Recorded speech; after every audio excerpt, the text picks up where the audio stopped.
এতিয়া ভেটি শক্তিশালী হৈছে কংগ্ৰেছ দলৰ। এইবাৰ দেখিবলৈ পোৱা গৈছে আমিনুল ইছলামৰ সমষ্টি ঢিঙত এইবাৰ AIUDF দলত খহনীয়া হৈছে। নিৰ্বাচনৰ প্ৰাকখনত এতিয়া প্ৰায় 5 শতাধিক AIUDF আৰু বিজেপি দলৰ কৰ্মীয়ে এইবাৰ আনুষ্ঠানিকভাৱে কংগ্ৰেছ দলত যোগদান কৰিছে আৰু বিধায়ক নুৰুল হুদাৰ উপস্থিতিত কংগ্ৰেছ দলৰ বৃহৎ যোগদান কাৰ্যসূচী। 26 নিৰ্বাচনৰ পূৰ্বে ক্ৰমাৎ ভেটি শক্তিশালী হৈছে কংগ্ৰেছ দলৰ। আমিনুল ইছলামৰ সমষ্টি ঢিঙত এইবাৰ AIUDFত খহনীয়া। প্ৰায় 5 শতাধিক AIUDF আৰু বিজেপি কৰ্মীয়ে এইবাৰ যোগদান কৰিছে কংগ্ৰেছত। বিধায়ক নুৰুল হুদাৰ উপস্থিতিত এইবাৰ কংগ্ৰেছৰ যোগদান কাৰ্যসূচী। যোগদান সভাতে আমিনুল ইছলামক তুলাধুনা বিধায়ক নুৰুল হুদাৰ। এটা গুৰুত্বপূৰ্ণ খবৰ জনাইছো, 26 নিৰ্বাচন সমাগত। নিৰ্বাচনলৈ এতিয়া শাসক বিৰোধীকে ধৰি প্ৰতিটো ৰাজনৈতিক দলে কঁকালত টঙালি বান্ধি থিয় হৈছে আৰু তাৰ মাজত দেখিবলৈ পোৱা গৈছে এইবাৰ AIUDFৰ ভেটিত খহনীয়া হৈছে। প্ৰায় 5 শতাধিক এইবাৰ AIUDF আৰু বিজেপি কৰ্মীয়ে যোগদান কৰিছে কংগ্ৰেছত।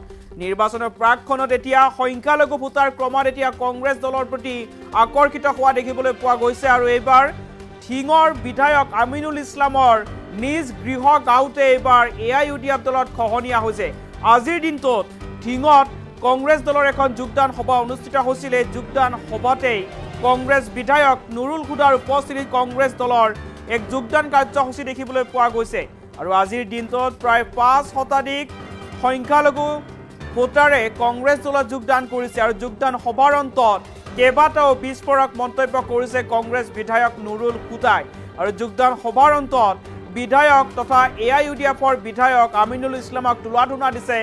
আমিনুল ইছলামৰ বিৰুদ্ধে সৰব হৈ পৰিছে কংগ্ৰেছ বিধায়ক নুৰুল হুদা। আমিনুল ইছলামৰ বিৰুদ্ধে কেইবাটাও বিস্ফোৰক মন্তব্য কৰিছে এতিয়া কংগ্ৰেছ বিধায়কগৰাকীয়ে আৰু আমিনুল ইছলামৰ নিজ গৃহ গাঁৱতে এইবাৰ AIUDFত খহনীয়া দেখিবলৈ পোৱা গৈছে আৰু নিৰ্বাচনৰ প্ৰাকখনত এতিয়া সংখ্যালঘু ভোটাৰ ক্ৰমাৎ কংগ্ৰেছ দলৰ প্ৰতি আকৰ্ষিত হোৱা দেখিবলৈ পোৱা গৈছে আৰু আজিৰ দিনটোত প্ৰায় 5 শতাধিক AIUDFৰ কৰ্মীয়ে দল ত্যাগ কৰিছে আৰু দল ত্যাগ কৰি আনুষ্ঠানিকভাৱে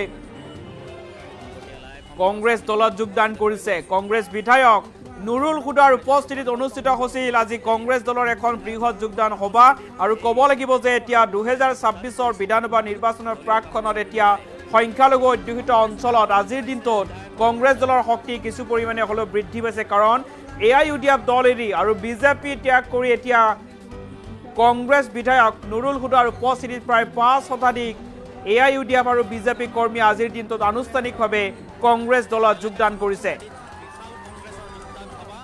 আৰু সন্দৰ্ভত যোগদান সভাৰ অন্তত কংগ্ৰেছ বিধায়ক নুৰুল হুদাই আমিনুল ইছলামৰ বিৰুদ্ধে কি মন্তব্য কৰিছে মন্তব্য শুনাব লৈছো। বিধায়ক নুৰুল হুদাৰ উপস্থিতিত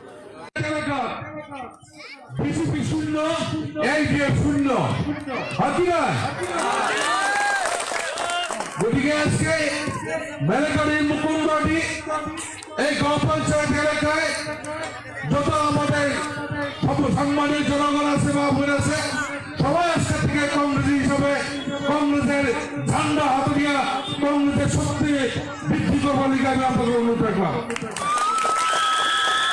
কংগ্রেস কি লিগে করতে লাগে এই দলে কিছুগুলি বিচার অপপ্রচার আমার সমাজ সরল সুজা এই সংখ্যালঘু পালন করে বিপদে পরিচিত করে হেরা আর কতটা দিন আসলে পৃথিবীর শাসনের আন্দোলনের জাতিকারে অধপতনের দিকে রয়ে গেছে।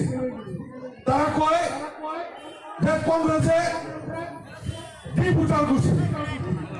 আমি চ্যালেঞ্জ করলাম, যদি আছে কোন AIUDFের কোন নেতা আমার সামনে প্রমাণ ও তথ্য সহকারে দেয় যে কংগ্রেসে করছে। ভোটার ছিল 1997 সালে যখন আসামের মুখ্যমন্ত্রী প্রফুল্ল কুমার মহন্ত, আসামের মুখ্যমন্ত্রী প্রফুল্ল কুমার মহন্ত মুখ্যমন্ত্রী বা AGPর মুখ্যমন্ত্রী থাকা অবস্থায় আসামের ভোটার হয়েছে। AIUDF কয় ডিটেনশন ক্যাম্প বলে কংগ্রেস করছে, তরুণ করছে। ডিটেনশন ক্যাম্প হয়েছে 1998 সালে কেন্দ্র ইন্দ্র কুমার গুজরাল প্রধানমন্ত্রী করছে, আর যেগুলি রাজ্য পাঠাইছে কোন রাজ্যে গ্রহণ করছে, কোন রাজ্য গ্রহণ করছে না। আসাম গ্রহণ করে রয়েছে, আসাম সরকার আছে নগব মুখ্যমন্ত্রী আছে প্রফুল্ল কুমার মহন্ত, এই ডিটেনশন ক্যাম্প ইন্দ্র কুমার গুজরাল ভারতের প্রধানমন্ত্রী আর আসামের মুখ্যমন্ত্রী প্রফুল্ল কুমার মহন্ত অবস্থা ডিটেনশন ক্যাম্প। এইটা প্রণালী কয় যখন উচ্ছেদ হইতেছে এই আইন বলে কংগ্রেস করে দিয়ে গেছে। যদি আইন কংগ্রেস করতো তাহলে কংগ্রেসে উচ্ছেদ করতো। কংগ্রেসে কেউ উচ্ছেদ করছে নাকি? করছে কেউ কংগ্রেসে উচ্ছেদ? তারা এখনো আমগো সহজ সুজা সরল মানুষগুলারে মিথ্যা কথা কইয়া বিপদে পৌঁছাতে করে আনে তার বিজেপি সরকার ষড়যন্ত্র আরম্ভ করে দিচ্ছে। আজকে যদি আমরা সারা আসামের সব মুসলমান এক হয়ে যাই, এক হয়ে ইউনিয়নে ভোট দেই, করে এমএলএ হইব 22টা এমএলএ হইব, 22টা এমএলএ সরকার করা হইব পারতো না। আমরা ধর্মনিরপেক্ষ শক্তি লোকে মিললে আমরা সরকার করবো লাগবে। আর এই ধর্মনিরপেক্ষ শক্তি হলো ভারতীয় জাতীয় কংগ্রেস। যে কংগ্রেস হিন্দু মুসলমান জৈন খ্রিস্টান ইহুদি সব জাতের মানুষের সমান অধিকার আছে, এটাই ভারতীয় জাতীয় কংগ্রেস দল। আর এই কংগ্রেস আসামের সব জাতি জনগোষ্ঠী মানুষ আছে, ধর্মনিরপেক্ষ দল। আজকে আসামের আমি কংগ্রেসের সভাপতি গৌরব গগৈ সাহেব দেওয়ার পরে আপনারা সব একটা আন্দোলন আছে কংগ্রেসের, একটা আশার সঞ্চার হয়েছে। আপার আসাম, মিডিল আসাম, লোয়ার আসাম, বরাকবেলি সবতে কংগ্রেস আল্লাহর তাওয়াক্কুল করে করেছে। আল্লাহর রহমতে 2026 সালে গৌরব গগৈর নেতৃত্ব আসাম কংগ্রেসের সরকার হবে ইনশাআল্লাহ।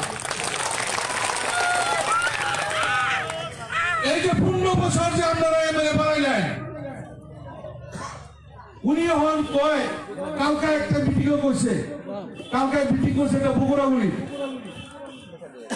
সামগ্রী সমষ্টিতে আজিজ সাহেব কিছু রয়েছে, এই ডি সমষ্টিতে কিছু আমরা এই দগাও ফিল্ডাইনে জমা করে রেডি করে গেছে। এই সামগ্রী ডিগ্রা মানুষ দিয়ে মাত্র 500 মানুষ মিটিং করছে। মিটিং করে কইতেছে বিটিএডি যেমন সরকার করছে ওরা হেবা বলে সরকার করবে, সরকার দেবে। আরে বিটিএডি সাহিত্য শাসন হচ্ছে বিটিএডি। আজকে এই কথা কই যদি কয় আর তো বুঝু ভাষা, আমরা তো সাহিত্য পরিষদ চাই না, আমরা সাহিত্য চাই না। আমরা আসামের মুসলমান, আমরা আসামিয়া, আসামের ভুল হুতি লাগাবে মিলে দেখবো।